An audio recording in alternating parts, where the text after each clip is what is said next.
नमस्कार विद्यार्थी मित्रांनो, आपले सर्वांचे पुन्हा एकदा डबल अकॅडमी या ई लर्निंग प्लॅटफॉर्म चॅनेलवर मी अभिजित आपण सर्वांचं सहर्ष स्वागत करतोय।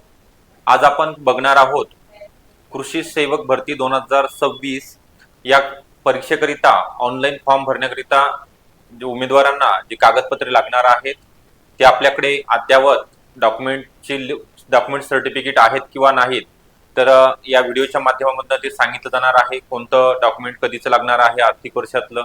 जर ते एक्सपायर झाले असतील तुमचे तर तुम्ही काय करायचं आहे, नवीन डॉक्युमेंट काढायला सुरुवात करायची आहे। कारण की येणाऱ्या 2 महिन्यामध्ये ऍग्रिकल्चर असिस्टंट म्हणजे ज्याला आपण सहाय्यक कृषी अधिकारी बोलतो त्या पदांची जाहिरात ऑल महाराष्ट्राकरिता प्रत्येक जिल्ह्यामध्ये ह्या जागा असणार आहेत। तर तुम्ही शेवटपर्यंत हा व्हिडिओ बघायचा आहे। सुरुवातीला व्हिडिओला लाईक करायचं आहे, नवीन असाल चॅनल तर सबस्क्राईब सुद्धा करून ठेवायचं आहे।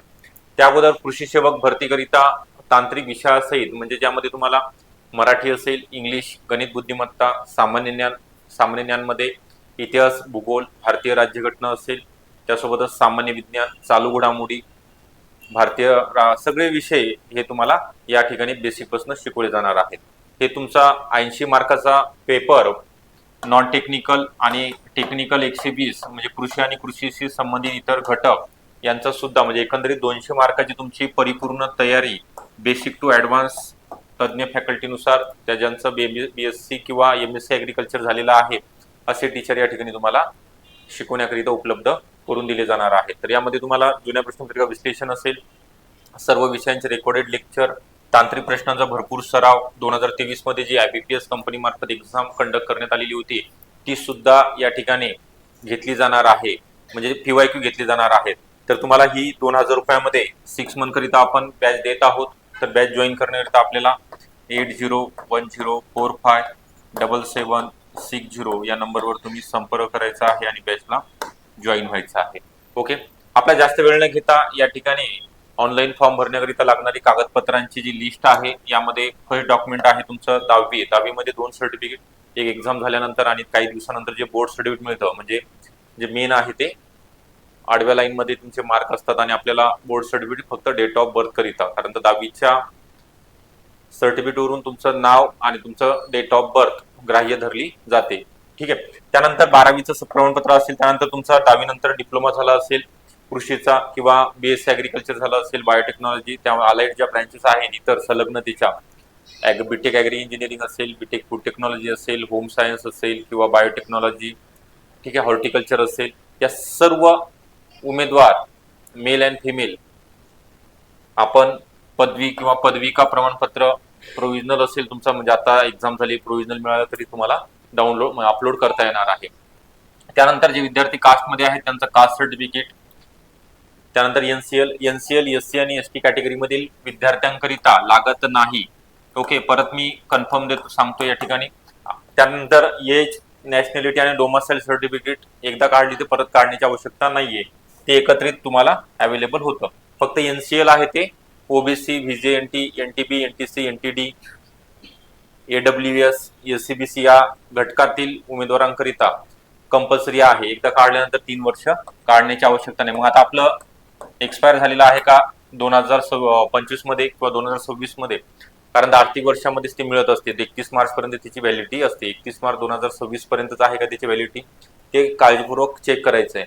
जर तुमचं हे जर नसेल तर तुम्हाला ओपन मधनं ग्राह्य धरलं जाणार आहे, जरी तुम्ही कास्टमध्ये फॉर्म भरला तरी। मग तुम्हाला माहिती आहे ओपनचा आणि कॅटेगरी मधलं जे कट ऑफ आहे 10 ते 12 मार्काचा या ठिकाणी डिफरन्स राहतो।